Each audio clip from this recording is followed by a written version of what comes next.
أعوذ بالله من الشيطان الرجيم. بسم الله الرحمن الرحيم. وعلم آدم الأسماء كلها ثم عرضهم على الملائكة فقال أنبئوني بأسماء هؤلاء إن كنتم صادقين. بسم الله الرحمن الرحيم. Wa'allama, dan mengajari siapa Allah, Adama, terhadap Nabi Adam, al-asma'a, terhadap beberapa nama, ai asma'al musammayati, yakni beberapa namanya, beberapa hal yang dinamai, kullaha, yakni semuanya asma, taukid ya, hattal qas'ata, sehingga mangkok ya, hatal qas'ata, sehingga mangkok, wal qusai'ata, dan mangkok kecil, wal faswata, dan hewan faswah, semacam kumbang. Faswah itu ada juga yang bermakna faswah itu kentut, al fusa itu bermakna kentut, wal faswah, dan kumbang. Kalau dalam bahasa kita semacam ampal ya. Jadi hewan kecil yang sering ngentut. Ada hewan kecil itu yang sering ngentut. Itu namanya faswah. Karena kata fusa itu juga bisa berarti kentut.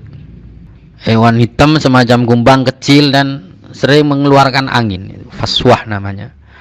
Wal faswata, dan hewan faswah atau semacam kumbang. Wal fusayyata, dan hewan faswah yang kecil, kumbang kecil. Wal fusayyata, dan kumbang kecil, tazkir dari faswah. Bi an alqa, dengan sekiranya meletakkan, mana aslinya alqa itu melemparkan. Bi an alqa, dengan sekiranya meletakkan siapa Allah, fi qalbihi, di hatinya Nabi Adam, ilmaha, terhadap ilmunya al-asma. Tsumma aradahum, lalu memajang siapa Allah, hum, terhadap al-musammayat, ayil musammayati, yakni beberapa barang yang diberi nama. Wa fihi, dan itu di dalam lafaz aradahum, taglibul uqala, adapun memenangkan beberapa makhluk yang memiliki akal. Maksudnya taglibul uqala, bahwa lafaz aradahum itu menggunakan dhamir hum, di mana dhamir hum itu biasanya digunakan untuk al-uqala, dhamir yang digunakan untuk makhluk yang berakal. Kalau yang tidak berakal biasanya jamaknya menggunakan ha, karena mengikuti kaidah kullu jam'in ghairi aqilin muannatsu, atau mufradun muannatsu. Jamak yang tidak berakal itu hukumnya adalah mufrad muannas. Sehingga dalam lafaz aradahum itu, kenapa kok menggunakan lafaz hum, kok tidak menggunakan lafaz ha? Itu adalah taglibul uqala, memenangkan makhluk yang memiliki akal. Jadi al-musammayat, suatu yang memiliki nama, itu ada yang berakal, ada yang tidak berakal. Ketika yang berakal dan yang tidak berakal itu dikumpulkan, maka yang dimenangkan mana?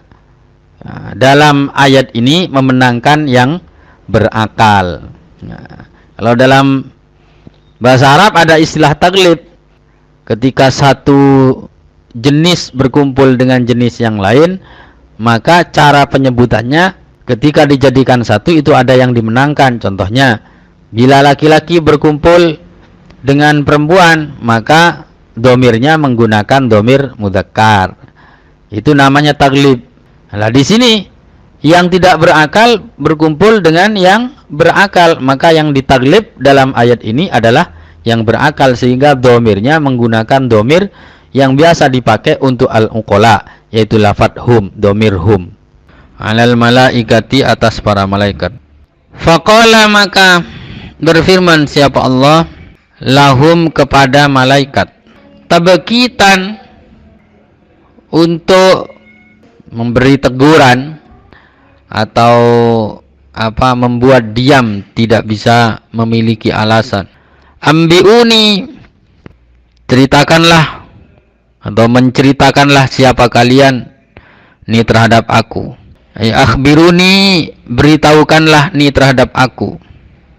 Bi asma'i haula'i, dengan beberapa namanya barang-barang itu. Ayil musammayati, yakni beberapa barang yang diberi nama. In kuntum, bila ada siapa kalian. Shadiqina, itu beberapa orang yang benar. Fi anni, di dalam sesungguhnya aku, la akhluku, itu tidak akan menciptakan siapa aku, a'lama, terhadap makhluk yang lebih alim, lebih berilmu, minkum, daripada kalian. Au annakum, atau sesungguhnya kalian, ahakku, itu lebih berhak, bil khilafati, dengan menjadi khalifah. Wa jawabus syarti, adapun jawabnya syarat, dalla, itu menunjukkan, alaihi, atas jawabus syarti, ma, apa sesuatu, qablahu, yang ada di sebelumnya syarat. Jadi jawab dari in kuntum shadiqin itu dibuang. Ini tuh kan adat syartiyah. Fi'il syaratnya kuntum shadiqin. Mana jawab syaratnya? Jawab syaratnya dibuang. Kenapa kok dibuang? Karena sudah ditunjukkan oleh lafadz sebelumnya. Maka jawab syarat itu kadang harus dibuang ketika jawab syarat itu sudah tercakup oleh kalimat yang ada sebelumnya. Apa jawab syaratnya? Akhbiruni. Ini kok umpama dimunculkan in kuntum shadiqina fa'ambiuni, begitu. In kuntum shadiqina fa'ambiuni bi asma'i haula. Tapi itu karena sudah ada sebelumnya, sehingga jawab syaratnya dibuang. Dalam ayat ini Allah Subhanahu wa taala ingin menunjukkan kepada para malaikat mengenai kelebihan Nabi Adam. Kelebihan Nabi Adam dan juga kelebihan anak cucu keturunan dari Nabi Adam. Mengapa Allah kemudian menjadikan mereka, menunjuk mereka sebagai khalifah di muka bumi? Satu. Yang kedua, dalam ayat ini Allah ingin menunjukkan kepada malaikat yang mungkin merasa, yang waktu itu mungkin merasa bahwa tidak ada makhluk yang lebih berilmu daripada malaikat. Sehingga Allah ingin menunjukkan ada yang ilmunya lebih tinggi dari malaikat. Siapa itu? Manusia. Kenapa? Karena manusia memiliki potensi untuk berpikir, memiliki potensi untuk mengembangkan ilmu. Jadi ilmunya manusia itu ada yang muktasab, ada yang muktasab, ada yang ghairu muktasab. Ada yang diperoleh dari hasil belajar, ada yang diperoleh dari hasil pemberian Allah. Kalau malaikat itu semuanya murni pemberian. Kalau malaikat tidak usah belajar, manusia bisa berkembang dengan belajar. Selain ilmu yang diberikan oleh Allah secara murni tanpa belajar, ada ilmu yang didapat oleh manusia melalui belajar, meskipun pada dasarnya semuanya adalah diberikan oleh Allah. Sehingga manusia ilmunya terus berkembang sesuai dengan kemauan dia untuk belajar. Dari sisi itulah kemudian manusia bisa mengungguli malaikat dari segi ilmunya, terutama para nabi ya. Sehingga di dalam ayat ini Allah menunjukkan kelebihan manusia melalui apa?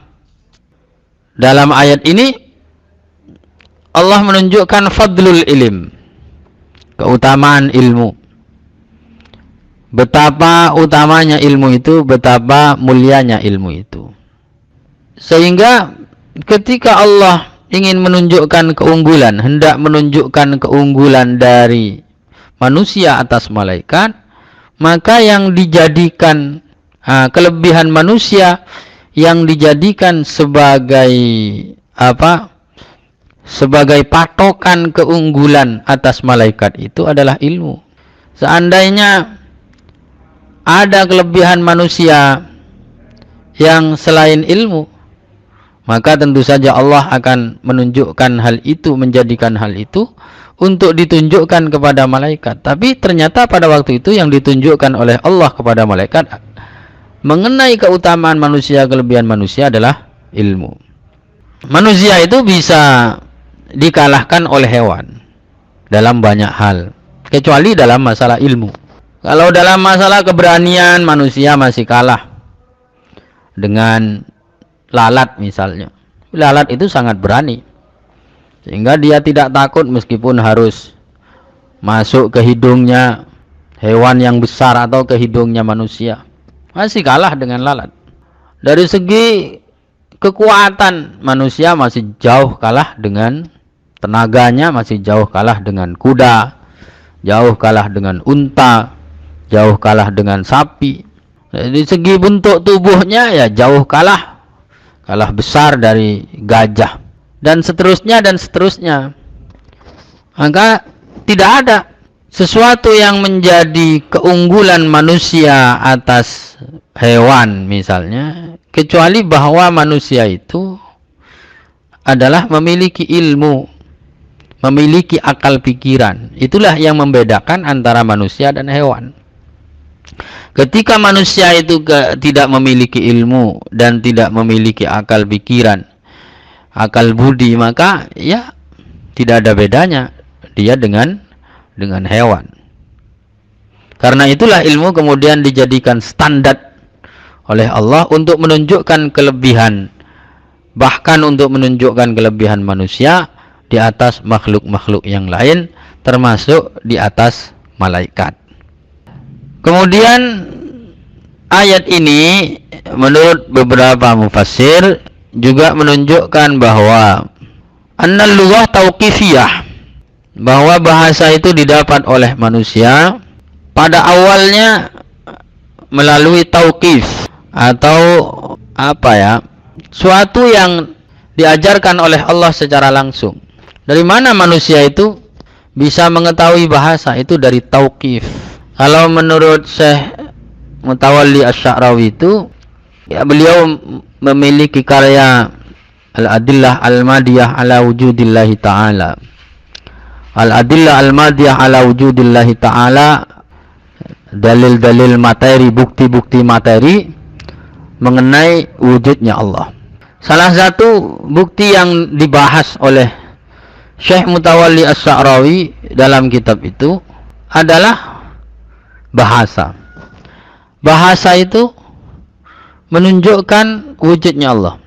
Kenapa kok demikian? Karena manusia tidak mungkin mempelajari bahasa kecuali dari mendengar. Manusia itu bisa berbicara itu karena dia mendengar. Kalau manusia tidak bisa mendengar, maka dia tidak akan bisa bicara. Sehingga kalau ada orang yang tuli sejak masih kecil, maka hampir bisa dipastikan dia itu akan bisu. Ada orang sejak masih kecil itu tidak bisa mendengar, maka dia hampir bisa dipastikan dia tidak akan bisa berbicara, tidak akan bisa ngomong, maksudnya tidak akan bisa mengucapkan bahasa. Kenapa kok demikian? Karena bahasa itu diperoleh dari as-sama, dari mendengar. Nah, manusia tidak mungkin memiliki bahasa, tidak akan memiliki alat komunikasi untuk bisa memahamkan, untuk bisa berkomunikasi dan saling memahamkan dengan lawan bicaranya, kecuali jika dia belajar bahasa itu dari mendengar. Bahasa itu murni didapat dari mendengar, bukan dari bukan dari gen, bukan dari tapi dari mendengar. Mendengar yang kemudian direkam dalam memori kita bahwa barang ini namanya adalah ini. Hingga kalau misalnya ada orang Arab sejak masih bayi dia berada di Indonesia, maka bahasanya pasti akan menjadi bahasa Nisa. Meskipun dia keturunan Arab, dia tidak akan bisa bahasa Arab. Sebaliknya orang Indonesia misalnya sejak bayi dia itu berada di Inggris sana, orang tuanya selalu berbicara bahasa Inggris, kemudian lingkungan sekitarnya berbahasa Inggris, maka secara otomatis dia akan berbahasa Inggris. Tidak akan bisa berbahasa Indonesia meskipun dia aslinya keturunan Indonesia.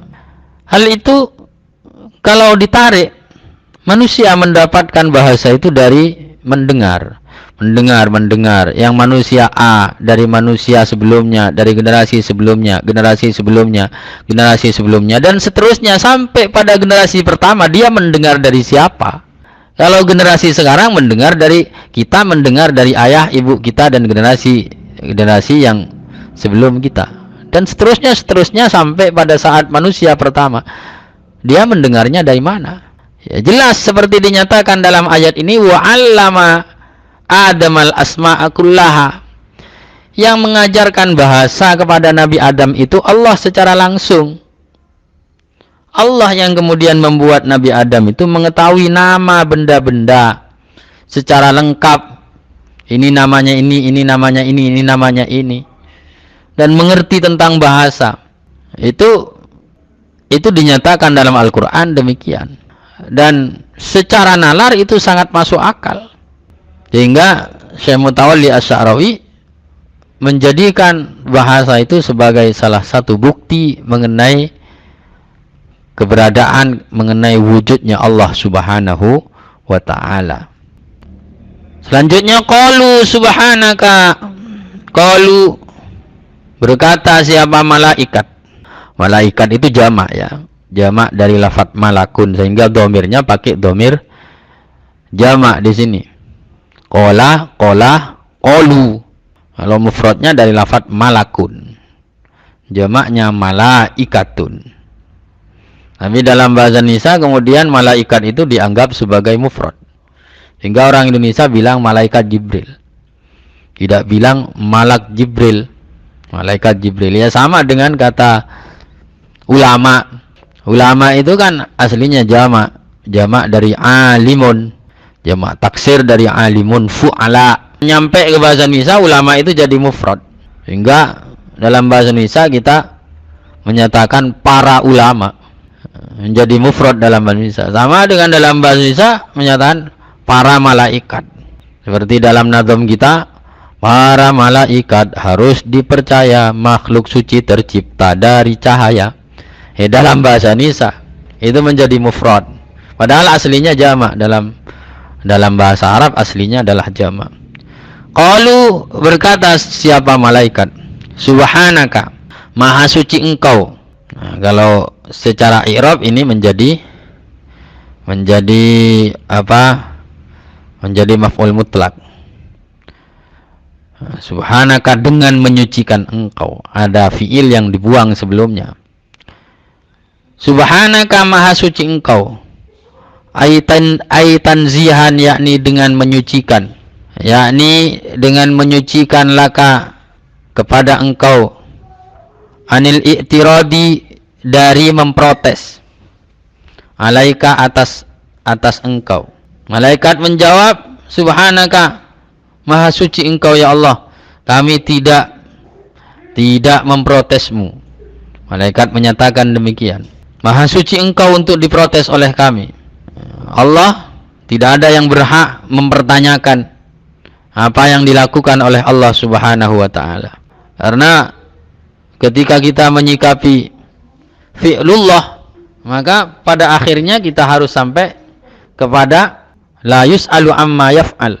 Tidak ada yang berhak meminta pertanggungjawaban kepada Allah. Wa hum yus'alun, justru makhluk yang akan dimintai pertanggungjawaban oleh Allah. Allah itu maha bebas untuk melakukan apapun yang dilakukan oleh Allah itu semuanya adil, karena semuanya adalah milik Allah, dan mau-maunya Allah mau diapakan. Allah itu maha bebas. Itu adalah sifat jaiznya Allah. Sifat jaiz Allah itu fi'lu kulli mumkinin aw tarkuhu. Allah bebas melakukan apapun, dan tidak melakukan apapun itu mau-maunya Allah. Allah tidak memiliki kewajiban dan larangan. Satu sifat jaiz, engkau harus tahu fi'lu kulli mumkinin au tarkuhu. Allah bebas lakukan yang mungkin tanpa kewajiban, larangan jangan kau lupa. Nah, itu nadhamannya begitu. Selanjutnya la ilma lana. La ilma maqulul qaul dari qalu la ilma. Oh ya, subhanaka. Lanjutan dari subhanaka maksud saya. La ilma, tidak ada pengetahuan itu maujud. Lana, bagi kami, illama, kecuali sesuatu alam tanah yang mengajari siapa engkau na terhadap kami, iyahu terhadap ma. Innaka, sesungguhnya engkau, anta yakni engkau, takkidun itu taukid. Adapun lafaz anta takkidun itu mentaukiti lil kafi kepada kaf. Al-alimu itu zat yang maha tahu. Al-hakimu yang maha bijaksana. Ayilladzi yakni zat la yakhruju, yang tidak terlepas. Syai'un apa, sesuatu apapun, an ilmihi dari pengetahuannya alladzi, wa hikmatihi dan hikmahnya alladzi, wa hikmatihi dan hikmahnya alladzi. Malaikat ketika oleh Allah Subhanahu wa taala menunjukkan beberapa benda kepada malaikat, dan kemudian Allah berfirman kepada mereka, ambiuni bi asma'i haula. Ambiuni, ceritakan kepadaku bi asma'i haula, mengenai nama benda-benda itu. Kalau kalian memang benar bahwa kalian lebih pantas untuk menjadi khilafah di muka bumi, atau kalian memiliki pengetahuan yang melebihi manusia, coba kalian sebutkan nama benda-benda yang aku tunjukkan. Maka apa jawab malaikat? Qalu subhanaka la ilma lana illa ma 'allamtana. Mereka berkata, subhanaka, maha suci engkau Allah, la ilma lana illa ma 'allamtana, kami tidak memiliki pengetahuan apapun kecuali yang telah engkau ajarkan kepada kami. Innaka antal alimul hakim, sesungguhnya engkau wahai Allah adalah Tuhan yang maha tahu dan maha bijaksana. Malaikat menyatakan menyerah. Kami tidak tahu mengenai nama benda-benda itu karena engkau tidak pernah mengajarkannya kepada kami. Nah, tapi Allah mengajarkannya kepada Nabi Adam, tidak mengajarkannya kepada malaikat. Sehingga dalam hal itu Nabi Adam lebih unggul daripada malaikat. Shadaqallahul azim. Kita cukupkan sekian dulu. Bismillahirrahmanirrahim. Rabbana anfa'na bima 'allamtana, Rabbi 'allimna alladhi yanfa'una, Rabbi faqihna wa faqih ahlana wa qarabati lana fi dinina. Subhana rabbika rabbil izzati amma yasifun wa salamun 'alal mursalin walhamdulillahi rabbil alamin.